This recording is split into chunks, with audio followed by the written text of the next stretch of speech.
kuyugi ko ninyo magluto tag pinadaling adawong atay guys. Kinautohan ta matag mata. So nagprepare tag sa hunon bell pepper, ahos, bombay ug sili gamay para nay sipa. Nagpainit na sa tagmantika pero as you can see, naahat pa jud akong ahos lagi but it's okay. Kaya ako raman sa kaon no. So gaboard ako diri sa syudad. I'm living alone so there's no need for me nga magluto og daghan. So ubay-ubay jud akong lamas. Yung mga 50-50 pesos akong napalit na atay. Sila 50 pesos para dito akong napalit.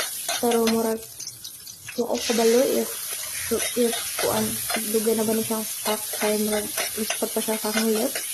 So mura na, dibutangan na ko siya sa PS. Kamu na bahala kung unsa inyong ibutang nga papalasa. Pero kung unsa akong nakitaan, maro sa taon akong ibutang kay gani ako ra sa mukhaon. So kana tagtaod kay ato na siyang itakluban hantod nga naluto o gibutang na siya itlog sa pugo manalim ka luto to ni aging adlaw. But anyways, favorite din siya sa akong pag-umangkon guys. So mix lang gamay, butang na tog suka, di malimot, and hot there, luto na, naghukad na ko. First kaon ko ni guys, and while gakaon, let's appreciate the weather today. Nahuman na jud ta ng ting-ulan no. So the sky is awake. So I'm awake kay igang kaayo. So maorto. Bye-bye.